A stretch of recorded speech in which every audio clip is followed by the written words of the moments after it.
The kitchen smelled faintly of butter and toast when Emily Carter rinsed her plate in the sink. Her hair tied loosely back, the late summer evening warm against the screen windows. Crickets had already begun their chorus outside, and the golden light of dusk spilled across the wooden floorboards. She was about to switch off the kitchen light when a sound stopped her cold. A faint scratching, like tiny claws dragging against wood, came from the back porch. She froze, her breath catching. Then came another sound, a small, broken whimper, sharp enough to pierce straight through her chest. Her first thought was a stray dog. Maybe one of the neighbor's pets had wandered over. She wiped her damp hands on a towel, her pulse quickening as she stepped toward the back door. The whimper came again, higher, weaker this time, as if something was pleading. Emily hesitated with her hand on the doorknob. The sound wasn't quite right for a dog. There was something wilder in it, something raw. Slowly, she pushed open the door and stepped onto the porch. At first, she saw only the shadow of her mother's old rocking chair swaying slightly in the breeze. Then her eyes lowered to the corner near the screen door. Her heart nearly stopped. Curled against the wooden frame was a lion cub, thin, trembling, its wide eyes glinting in the fading light. Dust clung to its dull fur, its tiny ribs heaving with each shallow breath. Emily's hands flew to her mouth. For a second, she thought she was imagining it, that exhaustion had painted a trick on her mind. But then it let out a weak, plaintive cry and her knees nearly gave out. She stepped back instinctively, the air rushing from her lungs. A lion cub here, in her backyard in rural Montana? It made no sense. She darted her eyes around the yard, her heartbeat wild. The tall grass at the property line swayed under the weight of the wind, but no larger figure followed. No mother, no predator, only the small, fragile creature at her door. Emily's fear tangled with something else. Awe, disbelief, and a pull so deep it hurt. What was this baby doing here all alone? The cub shifted weakly, its tiny claws clicking faintly against the wooden porch as it tried to inch closer. Its nose twitched, catching the faint scent of bread lingering from the kitchen. The sound it made next nearly undid her, a faint, rasping mewl, more like a kitten than a beast. Carrying exhaustion and hunger in its thin voice, Emily's throat tightened painfully. She could slam the door shut, pretend it wasn't there. She could call someone, but she didn't move. She couldn't. The fragile life at her doorstep anchored her in place. Her basket from the market still sat on the counter inside, holding half a loaf of bread and 2 ripe apples. It was supposed to last her through the week. She turned back toward the cub, her breath shallow. It blinked slowly, swaying on unsteady legs, then sank back down, too weak to stay upright. A pang of pity crushed her chest. She bit her lip, torn between terror and compassion, between the logic of safety and the raw pull of empathy. Slowly, as if moving in a dream, Emily reached inside, broke off a piece of bread, and crouched near the screen door. The cub lifted its head slightly, ears twitching at the sound of the wrapper. Its nostrils flared, catching the scent, and its gaze locked onto her hand. She held the bread out through the narrow gap, her fingers trembling. The cub hesitated for only a moment before staggering forward, dragging its paws with heartbreaking effort. Its rough tongue brushed her fingertips as it snatched the bread, and the shock of contact sent a shiver through her entire body. The cub chewed clumsily, crumbs sticking to its chin as it swallowed desperately. Emily watched, frozen in a cocktail of fear and wonder. The porch light flickered on as the automatic timer clicked, bathing them in a halo of warm yellow. The scene felt unreal. A young woman crouched in her quiet American home, and a starving lion cub eating from her hand. Emily's chest rose and fell unevenly, her mind racing with impossible questions. But her heart whispered only one truth, that a bond had just been born, fragile and undeniable, on her very doorstep. The door clicked shut behind her, but Emily's hands still trembled as she pressed her back against it. The cub's tiny whimper echoed in her ears long after the porch had gone quiet. She turned the kitchen light off, leaving only the faint glow from the living room lamp. Her pulse pounded like a drum in her throat, a lion cub. At her door.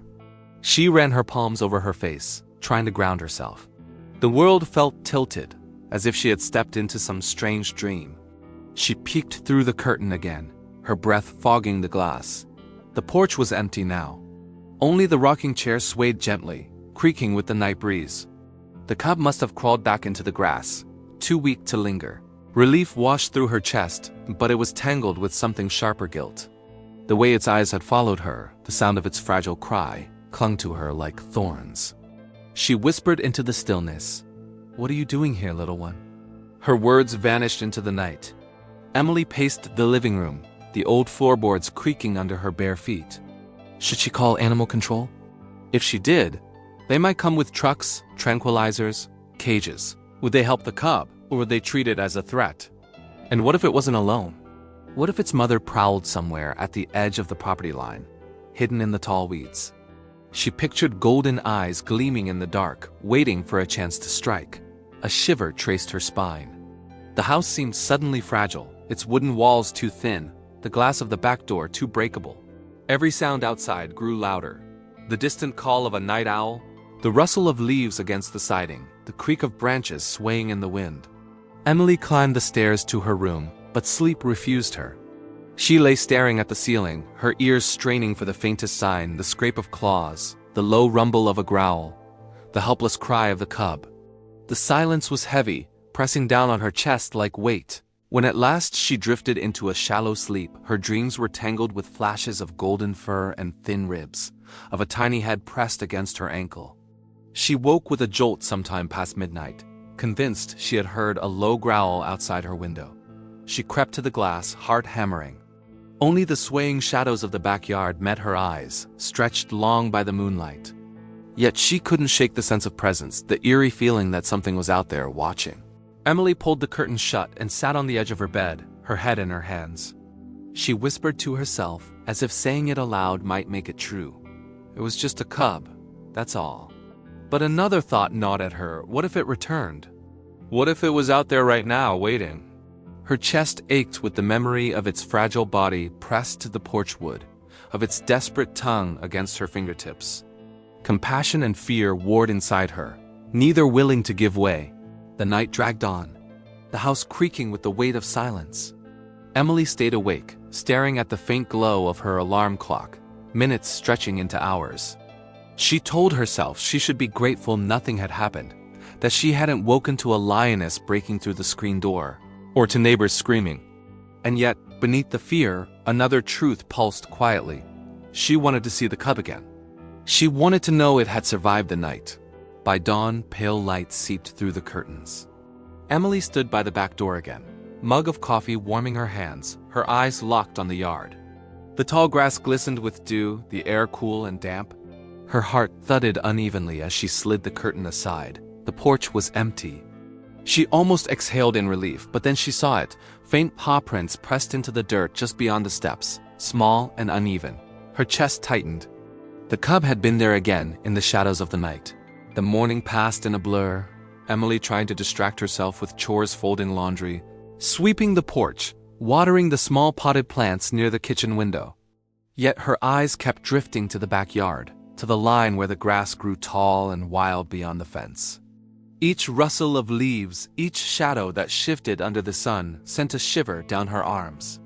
She couldn't forget the paw prints from dawn, stamped into the earth like whispers of a story that wasn't finished. Something inside her told her, he'll come back.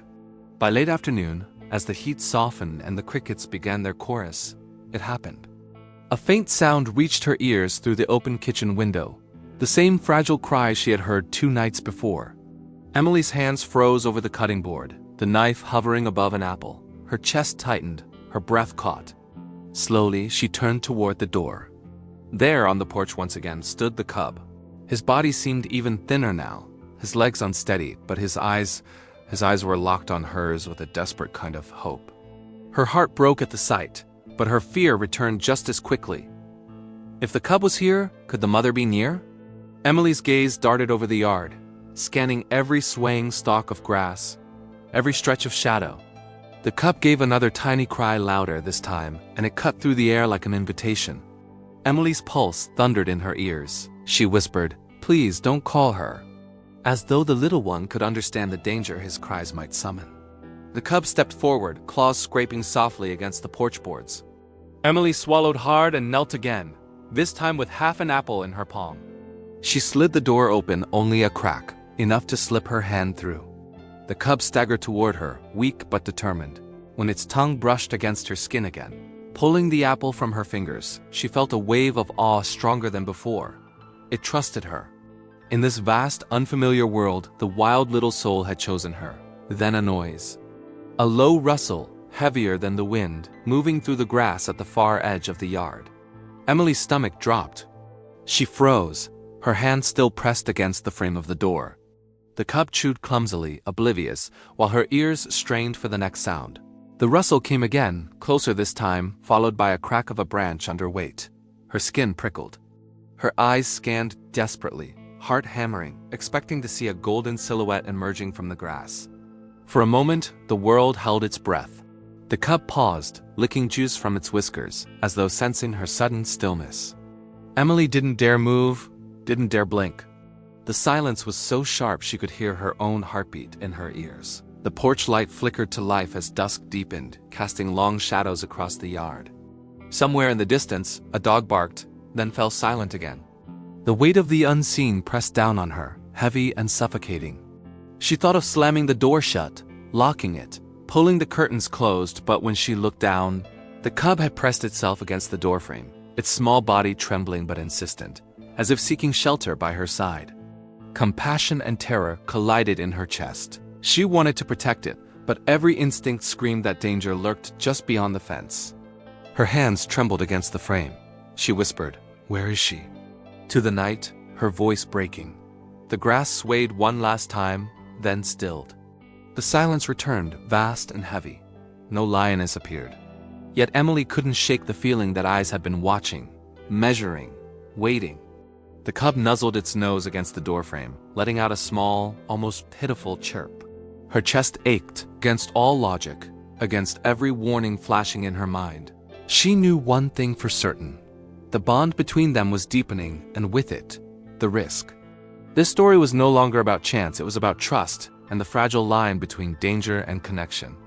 The next morning, Emily stood in the kitchen with her coffee, staring out the window as the first light of day touched the yard. The memory of last night's tension lingered in her body like a weight, every rustle, every imagined shadow still vivid in her mind. She had convinced herself that it was foolish to expect him again, that maybe the cub had wandered off for good, back to whatever wild place he had come from. Yet her heart beat unevenly with every glance at the porch, torn between dread and hope. Then came the sound. A faint scratching against the wooden boards of the porch, the same sound that had started this entire story. Emily's hand trembled around her mug. Carefully, she set it down and stepped closer to the back door. Through the glass, she saw him smaller than ever, thin but still standing. The cub looked up at her, his wide eyes catching the soft morning light. And in his tiny jaws, clutched awkwardly, was something unexpected. He patted forward and dropped it at the base of the doorframe with a soft clatter. A small stone, smooth and round, polished by the creek at the edge of the property. Emily stared, her breath catching. It wasn't food, it wasn't something he needed, it was a gift, carried in those weak little jaws across the grass. For a long moment she couldn't move. Her throat tightened as the meaning washed over her. He had brought her something in return, his way of answering kindness with trust. Her knees buckled slightly as she crouched, pressing her palm flat against the glass. The cub chirped softly, his ears flicking forward, his gaze steady and unafraid. She slid the door open just enough, her hand trembling, and picked up the stone. It was cool and heavy in her palm, ordinary and extraordinary all at once. She whispered, "Thank you," her voice breaking under the flood of emotion. The cub tilted his head as if he understood. This time he pressed closer without hesitation, brushing his small body against the frame of the door. His fur was coarse, dusty, yet the gesture was tender, a nuzzle of trust. Emily let her hand hover, then gently rested it on his back. Warmth radiated through her fingers, fragile and alive. For a moment, the world around them disappeared, the grass, the sky, the lurking fears, and there was only this connection, a girl and a lion cub, meeting across the impossible distance of species. But even in the beauty of it, she knew the risk was real. Somewhere out there, the cub's mother might still be searching, prowling the edges of the property. Emily lifted her eyes toward the fence, her breath unsteady, scanning the horizon. Nothing moved. No golden silhouette emerged. For now, the world seemed to hold its breath, granting her this one fragile gift of peace. She exhaled slowly, her hand still on the cub's back, her heart swollen with awe. After a few minutes, the cub pulled away, his tiny paws shuffling as he turned back toward the yard. He paused once more at the edge of the porch, glancing over his shoulder with those luminous eyes that seemed far older than his fragile body. Then he slipped into the tall grass, his small figure swallowed by the wild. The stone remained in Emily's hand, heavy with meaning, warm now from her touch. She clutched it against her chest, her eyes wet with tears that fell freely. As the sun rose higher, bathing the porch in golden light, Emily understood what had just happened. A wild creature had not only trusted her, but had answered her kindness in the only way it knew how, through a gift.